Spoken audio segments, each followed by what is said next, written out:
quels sont les secrets? Quels sont les topos? Comment ça marche? Comment ça dure? L'amour, ça existe vraiment? Et puis, quels sont les chemins? Est-ce que ça dure 3 ans? Est-ce que l'amour dure 3, 5, 6, 7 ans?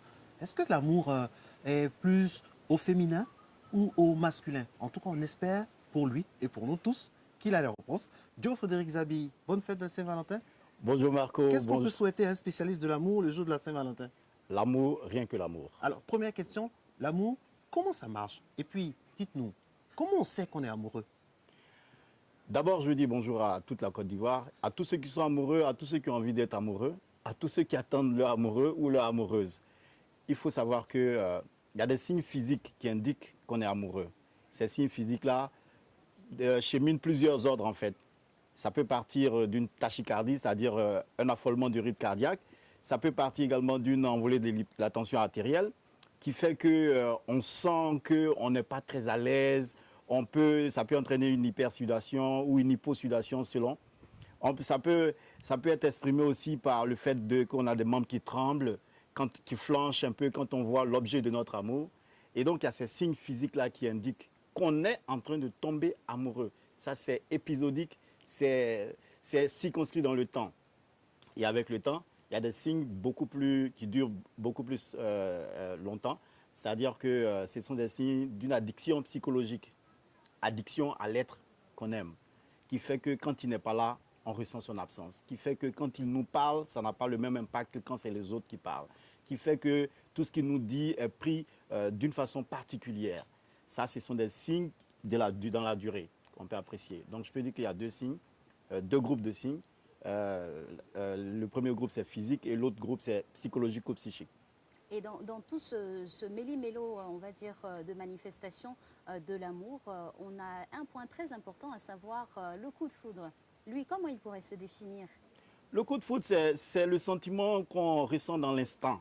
L'instant, ça ne dure pas longtemps et puis en général, ça apparaît comme ça sans que ce soit préparé. Et on ressent tout ce que je viens de vous citer là, surtout les signes physiologiques. Donc quand on les ressent, en général, on se dit, bon, ben, c'est qu'on est amoureux.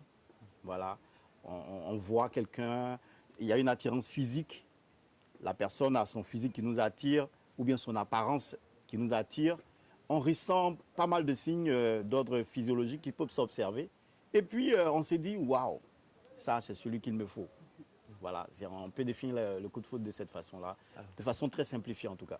Alors, coach, dites-nous, une fois pour toutes, ce matin, en ce vendredi 14 février 2020, l'amour est aveugle ou pas aveugle? Et puis, est-ce que l'amour dure vraiment 3 ans ou l'amour peut durer toute la vie? Dites-nous tout. Moi, je peux vous dire de façon... je vous parle avec mon cœur. L'amour ne devrait pas être aveugle. Les gens le disent, mais moi, je pense que ça fait partie justement des ennemis de l'amour. Quand on dit que l'amour est aveugle. Parce qu'on croit que l'amour est aveugle, on se dit, ça nous exempte de réfléchir. L'amour ne devrait pas être aveugle. C'est avec l'esprit, c'est avec l'intelligence qu'on doit choisir son partenaire de vie. Non pas seulement avec nos sens. Parce que les sens nous trompent, les philosophes l'ont dit. Donc si vous choisissez votre partenaire, parce que c'est dans ce contexte-là que nous nous trouvons.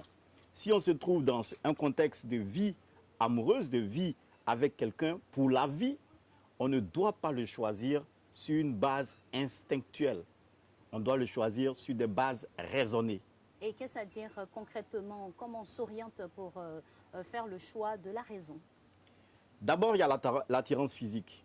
Ça, c'est indéniable, c'est la première chose. Il faut d'abord que mon conjoint ou ma conjointe me plaise. Ça, c'est le minimum. Donc, il y a l'attirance physique. Mais au-delà de l'attirance physique, il faut qu'il y ait d'autres critères objectifs. Comme par exemple, il faut faire attention à l'âge, à la différence d'âge. Je ne dis pas que ça doit être un frein, mais je dis qu'il faut faire attention à cela. Parce que ça crée beaucoup d'obstacles, en fait, après, dans l'épanouissement du couple.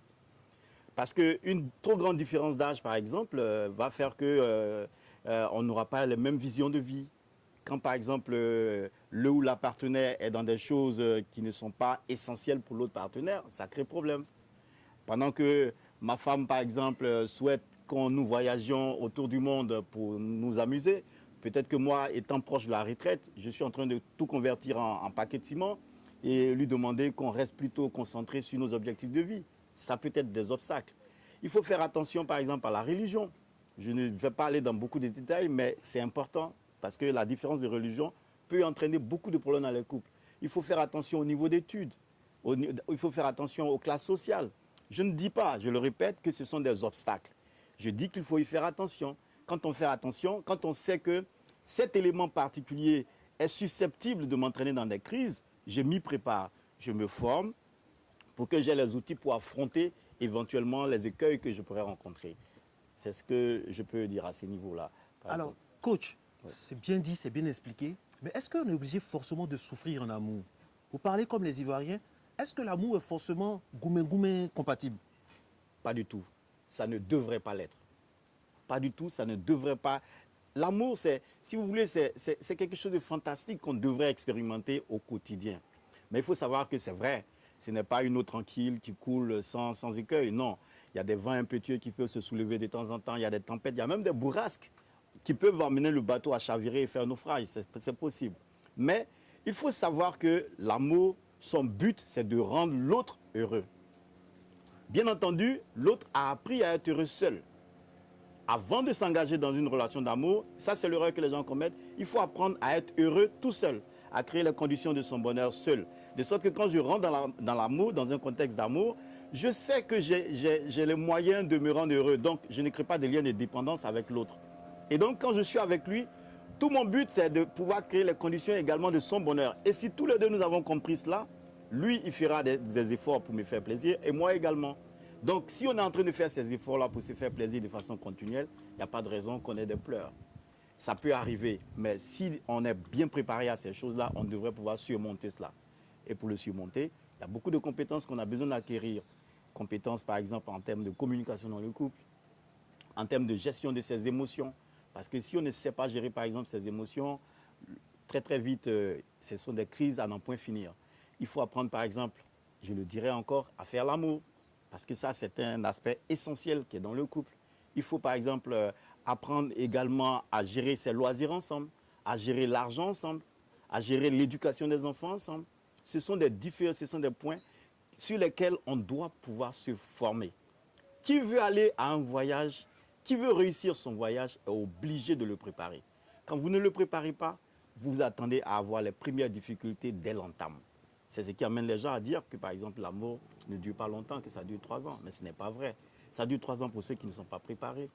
L'amour doit se préparer. Enfin, je veux dire, la vie à deux doit se préparer. Et c'est très intéressant ce que vous dites. Vous avez parlé d'étapes distinctes. Il faut être heureux d'abord tout seul avant d'être heureux à deux. J'ai envie qu'on s'attarde un peu sur le bonheur qu'on se crée tout seul. Comment on comble, on va dire, les différents vides pour pouvoir être heureux d'abord seul. Il y a des gens, par exemple, qui, quand je dis, ils n'apprennent pas à être heureux seuls. C'est un processus et on doit apprendre. Ça s'apprend. La première chose, c'est de se demander, qu'est-ce qui peut me rendre heureux sans apport extérieur? Qu'est-ce qui peut faire ma joie?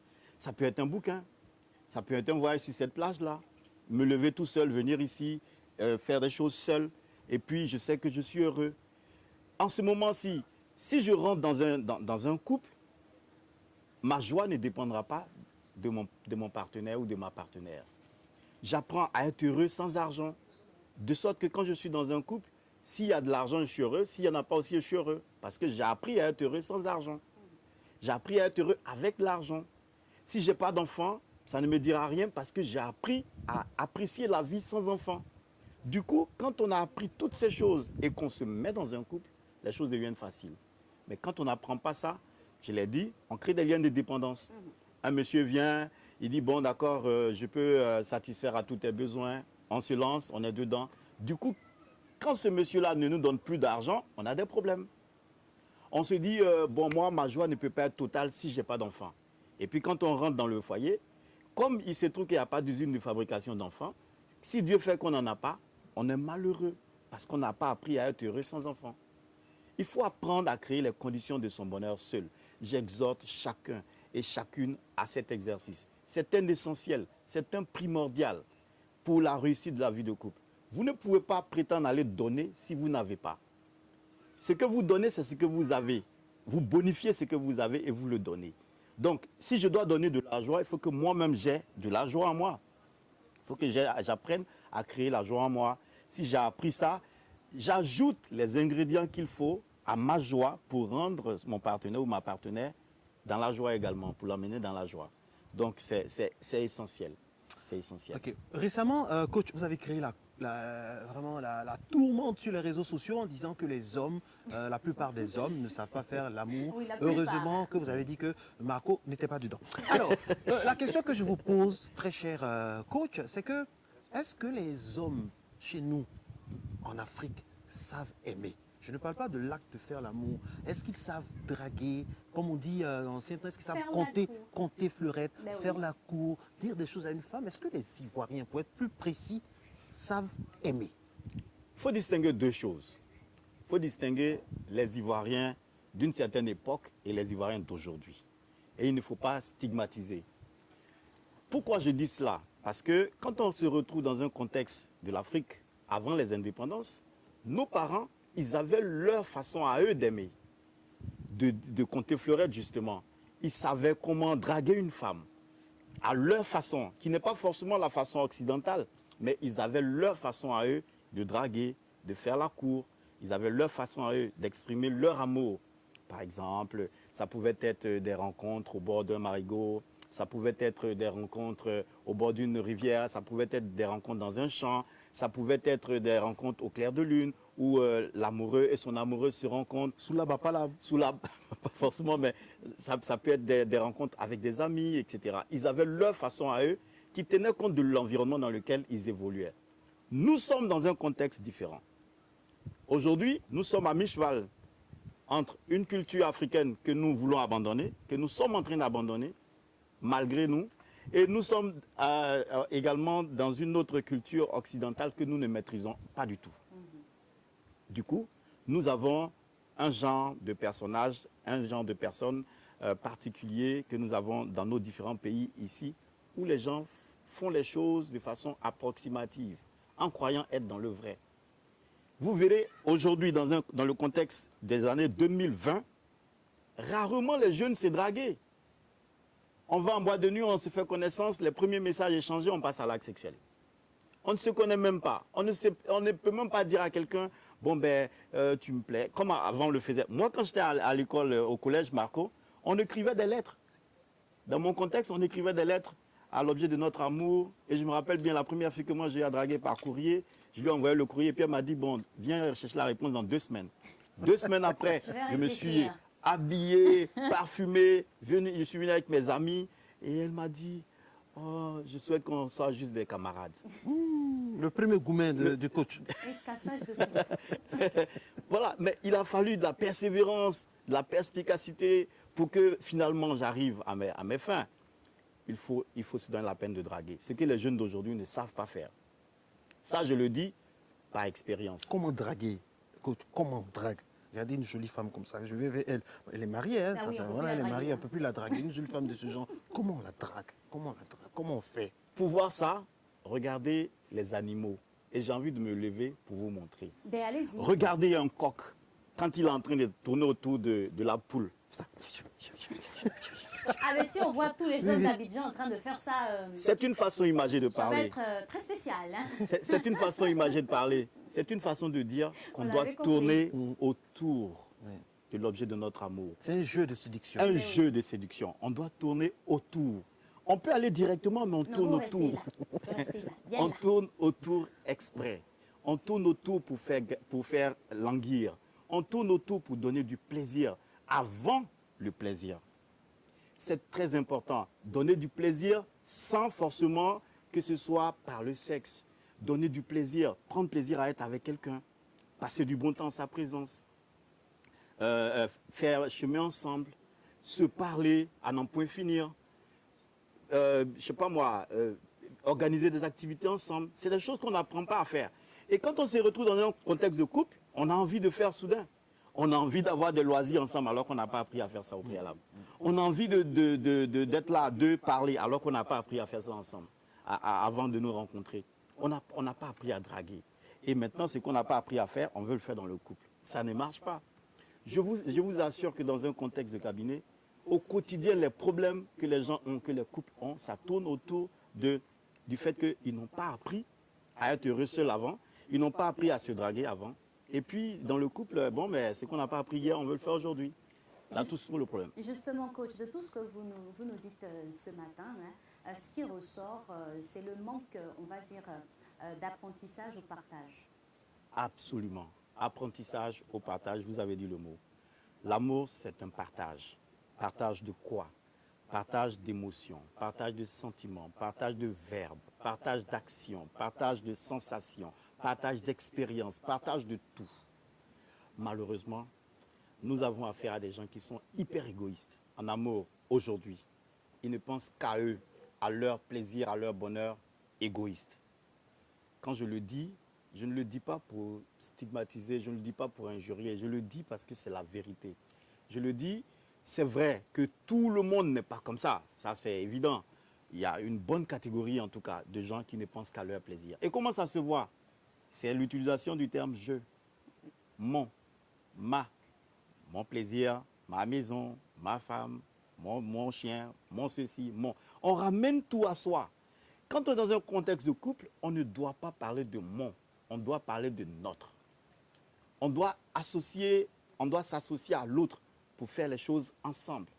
Vous voyez des gens qui sont dans un contexte de couple et qui ont encore des réflexes de célibataires. Oui. Ça ne peut pas marcher. Dans un contexte de couple, c'est vrai qu'on ne doit pas se donner à 100%, mais vous avez des gens qui parlent de cultiver leur jardin secret. Aucun jardin ne doit être secret. Il doit être partagé, c'est vrai. Mais quand on apprend à cultiver le jardin, on doit l'apprendre à le cultiver à deux. Avoir des rêves à deux, avoir des plans à deux, avoir des loisirs à deux. Regardez Marco, regardez Alix, vous voyez les couples, c'est rare de voir, peut-être que j'exagère en disant c'est rare, mais vous verrez pas très souvent des Ivoiriens se lever, aller par exemple dans un maquis en famille ou bien dans un restaurant. Ça arrive, ou venir à la plage par exemple.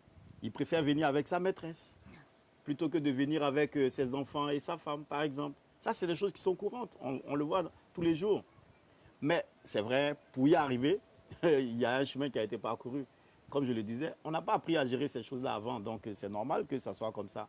Mais je veux dire que ce sont des choses qu'on doit apprendre à modifier. Il faut qu'on soit moins égoïste dans le couple, qu'on partage. Et en tout cas, ça c'est une très très belle conclusion, mesdames et messieurs. Il faut partager. Le mot partage est revenu plusieurs fois dans notre intervention depuis le début de cette émission, ici, dans cet endroit magnifique là. Merci coach Zabi. Je vous offre au nom de l'équipe du chocolat que vous allez offrir à votre femme qui nous regarde, qui nous suit, qu'on salue. Et aussi cette rose-là, pour elle spécialement.